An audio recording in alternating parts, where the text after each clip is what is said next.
Hello everyone, welcome to the channel. Today we are going to build a simple character and word counter using HTML, CSS and JavaScript.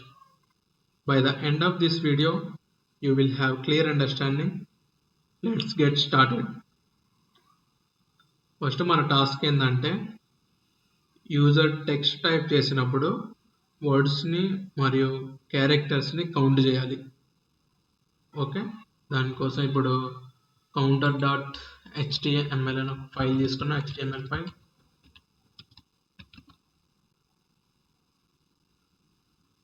Okay, ఇక్కడ exclamation ఇచ్చేసి enter కొడితే HTML boiler code వస్తుంది. ఇక్కడ టైటిల్లో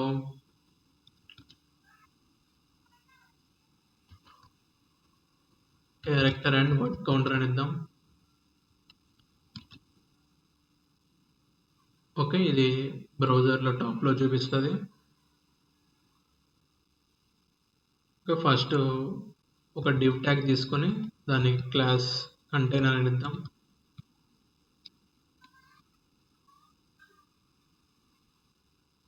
okay, ఇక్కడ h1 tag తీసుకొని టాప్లో character and word counter అని చూపించడానికి ఇక్కడ h1 ట్యాగ్లో క్యారెక్టర్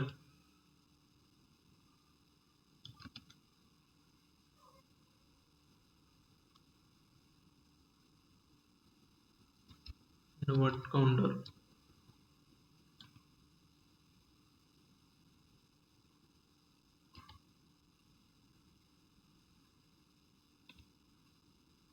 ఓకే, ఇప్పుడు యూజర్ ఎంటర్ చేయడానికి ఇక్కడ టెక్స్ట్ ఏరియా తీసుకుందాం అండ్ ఐడి టెక్స్ట్ ఇన్పుట్ అని ఇద్దాం. ఓకే, ఇక్కడ నేమ్ అవసరం లేదు.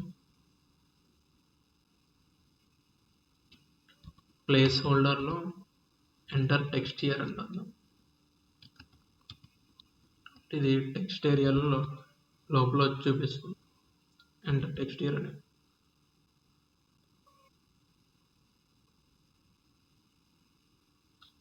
ఇక్కడ ఇంకో h3 ట్యాగ్ తీసుకొని ఇక్కడ క్యారెక్టర్ కౌంట్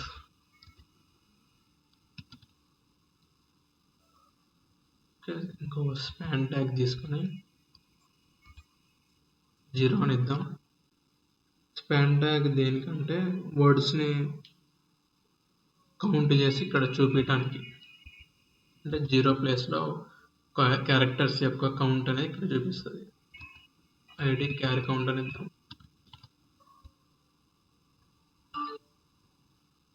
ఇంకొక h3 ట్యాగ్ తీసుకొని ఇక్కడ వర్డ్ కౌంట్ అని, వర్డ్స్ కౌంట్.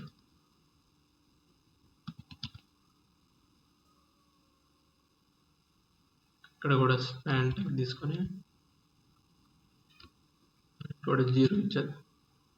దీనికి కూడా ఐడి వర్డ్ కౌంట్ అని ఇద్దాం.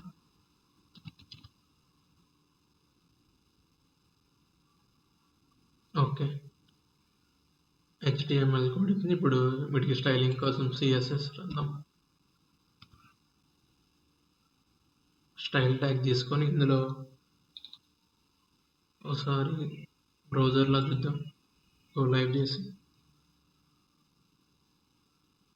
ఓకే, ఇట్లా వచ్చింది. దీన్ని సెంటర్కి తీసుకొద్దాం. దానికోసం బాడీ ట్యాగ్ని తీసుకొని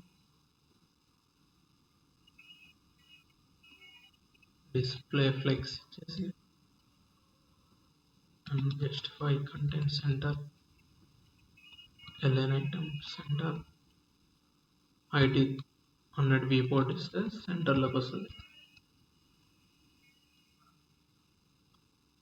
ఓకే,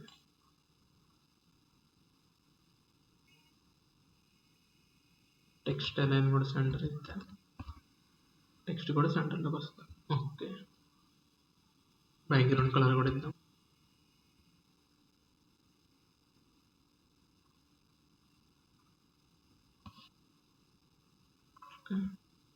ఓకే, ఇప్పుడు కంటైనర్ ట్యాగ్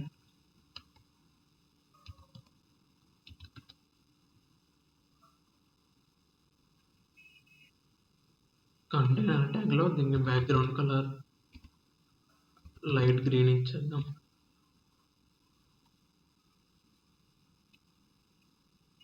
ఓకే, ప్యాడింగ్ ఒక 20 పిక్సెల్స్. ఓకే, బోర్డర్ రేడియస్ కూడా 20 పిక్సెల్స్. బాక్స్ షాడో కూడా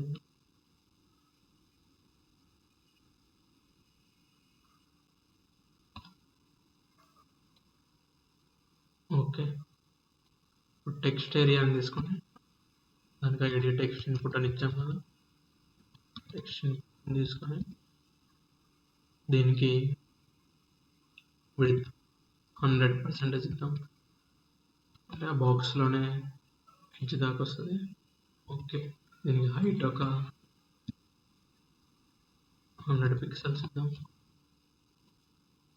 ఓకే, ఇక్కడ యూజర్ ఎంటర్ చేసిన క్యారెక్టర్స్ అనే కౌంట్ అనేది ఇక్కడ చూపించాలి. పూరా అలా వాళ్ళని ఇక్కడ ఈ క్యారెక్టర్స్ కౌంట్ అనేది చూపించడం కోసం జావా స్క్రిప్ట్లో ఫంక్షనాలిటీని రాద్దాం.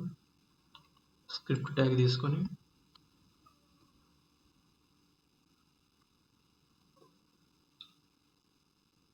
ఇప్పుడు ఫంక్షనాలిటీని యాడ్ చేద్దాం. స్క్రిప్ట్ ట్యాగ్ తీసుకొని ఫస్ట్ ఎలిమెంట్స్ని ఇంక్లూడ్ చేద్దాం.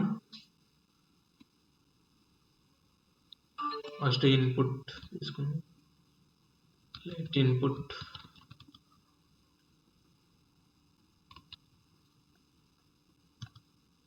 మనం ఐడి ఇచ్చాం కాబట్టి గెట్ ఎలిమెంట్ బై ఐడి అనేది.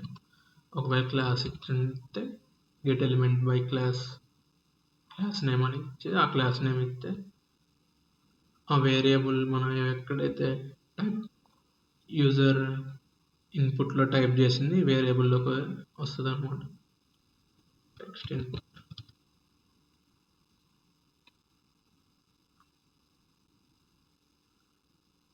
ఓకే, నెక్స్ట్ క్యార్ కౌంట్ తీసుకుందాం.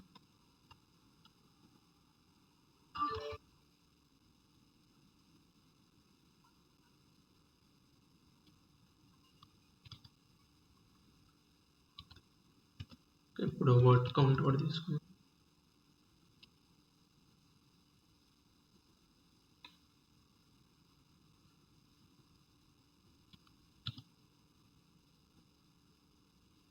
ఓకే, వీటిని ఇంక్లూడ్ చేసుకున్న తర్వాత ఈవెంట్ లిజనర్ యాడ్ చేద్దాం ఇన్పుట్కి.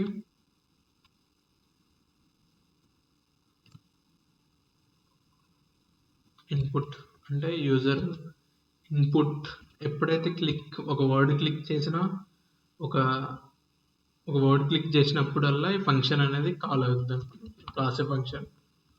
ఆ ఇన్పుట్ అనేది దానికోసం ఇన్పుట్ తీసుకొని ఎవ్రీ వర్డ్కి ఫంక్షన్ కాలే ఇక్కడ రాసే కోడ్ ఎగ్జిక్యూట్ అయింది. Script tag add event listener దేనికంటే యూజర్ టైప్ చేసినప్పుడు ఫంక్షన్ రన్ అయ్యి మనం రాసిన కోడ్ అనేది ఎగ్జిక్యూట్ అయ్యి దాని ద్వారా వర్డ్స్ని క్యారెక్టర్స్ని కౌంట్ చేయడానికి.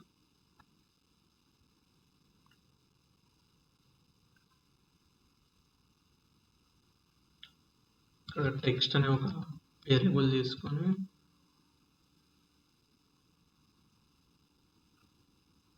ఇన్పుట్ డాట్ వాల్యూ అంటే ఇన్పుట్ ఎంటర్ చేసినది టెక్స్ట్లోకి వస్తుంది.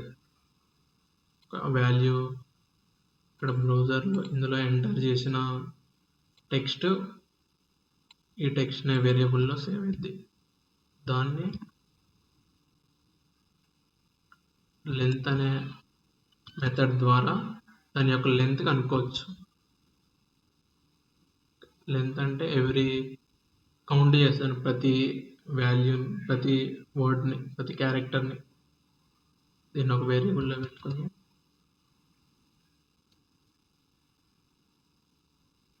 క్యార్ లెంత్ అని ఇద్దాం.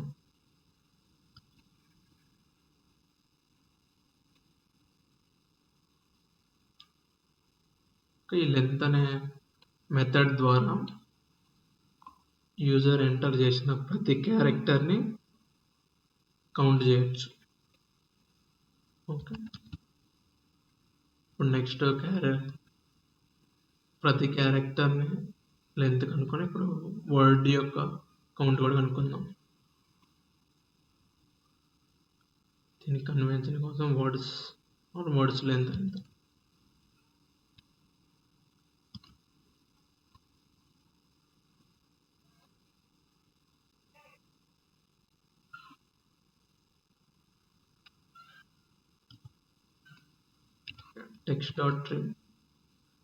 text.trim అంటే ఎక్స్ట్రా స్పేసెస్ రిమూవ్ చేస్తుంది ట్రిమ్ అనే మెథడ్.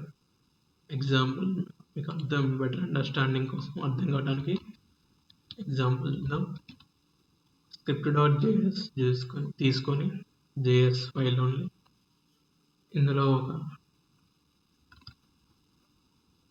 టెక్స్ట్ ఎక్కువ స్పేస్ ఇచ్చి హలో వరల్డ్ అని ఇద్దాం. ఇక్కడ కూడా ఎక్స్ట్రా స్పేస్ ఇద్దాం. అంటే ఇది ఒక వర్డ్కి ముందు అండ్ వర్డ్ తర్వాత ఉన్న ఎక్స్ట్రా స్పేసెస్ని రిమూవ్ చేస్తుంది అనమాట. దాని సార్ ప్రింట్ చేస్తుంటాం. ఫస్ట్ నార్మల్ టెక్స్ట్ని ప్రింట్ చేద్దాం, తర్వాత ట్రిమ్ చేసి కూడా ప్రింట్ చేద్దాం.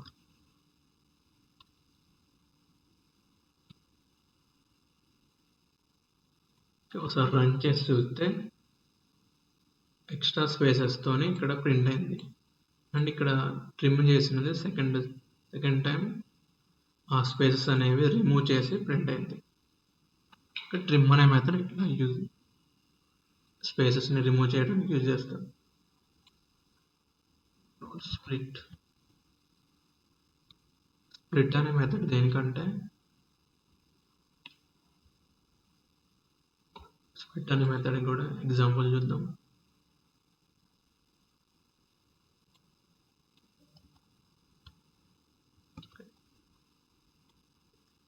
text.split ఇట్లా ఇస్తే ప్రతి వర్డ్ కూడా స్ప్లిట్ అయింది. ఎగ్జాంపుల్ చూసుకో.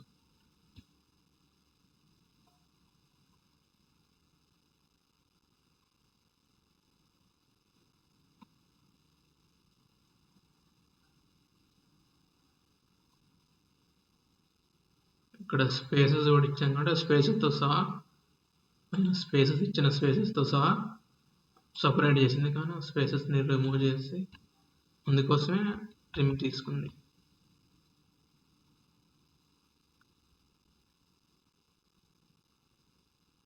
ప్రతి వర్డ్ని సపరేట్ కామాతో సపరేట్ చేసింది. స్ప్లిట్ అనే మెథడ్ ఏం చేస్తుందంటే ప్రతి వర్డ్ని సపరేట్ చేస్తుంది. ఓకే, అండ్ ఇట్లా స్పేస్తోనైనా ఇవ్వచ్చు, ఒక స్ట్రింగ్ టైప్ ఈ విధంగా ఇవ్వచ్చు, లేకుంటే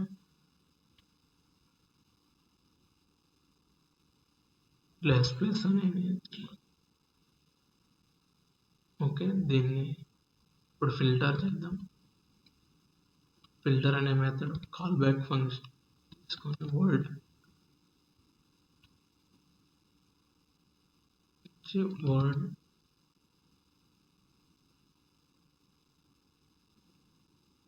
అనేది ఎంటీ కాకుంటే దాని లెంత్ కనుక్కొని అర్థం. ఓకే, ఇది ఇక్కడేం రాసుకోవచ్చు, లేకుంటే దీన్ని ఇక్కడ చేసి వర్డ్స్ లెంత్ డాట్ ఫిల్టర్ అయినా రాసుకోవచ్చు.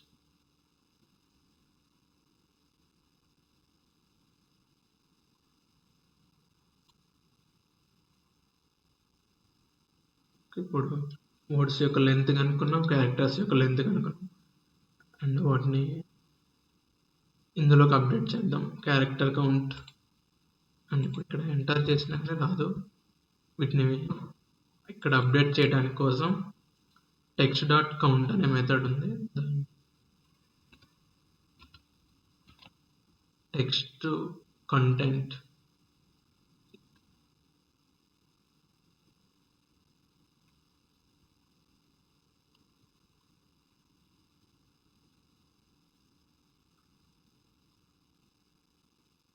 length. ఈ డాట్ టెక్స్ట్ కంటెంట్ అంటే HTML ఎలిమెంట్స్లో ఉన్న టెక్స్ట్ని అప్డేట్ చేస్తుంది. అప్డేట్ చేయడానికి డాట్ టెక్స్ట్ కంటెంట్ అనేది యూజ్ చేస్తాం. అంటే HTMLలో ఇప్పుడు స్పాన్ ట్యాగ్లో జీరో ఉంది. ఈ జీరోని అప్డేట్ చేయడానికి ఈ డాట్ టెక్స్ట్ కంటెంట్ అనేది యూజ్ చేస్తాం. అండ్ ఇక్కడ మనం దేన్నైనా లాజిక్ ప్రకారం దేనైనా అప్డేట్ చేసుకోవచ్చు. ఇప్పుడు ఒకసారి బ్రౌజర్కి వెళ్ళి వర్క్ అయిందో లేదు.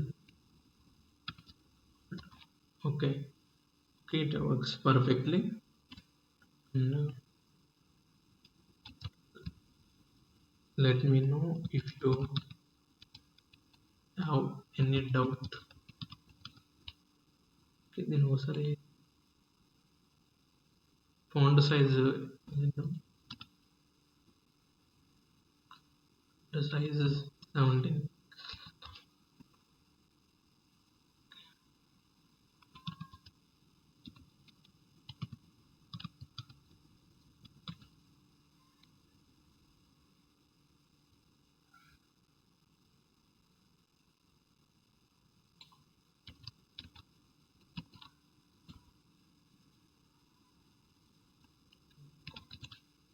Let me know if you have any doubt in this video in the comment.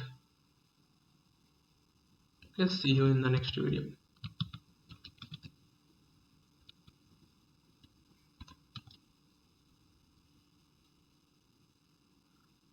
Okay, if you found this video helpful, don't forget to like, comment and subscribe. See you in the next video. Thanks for watching.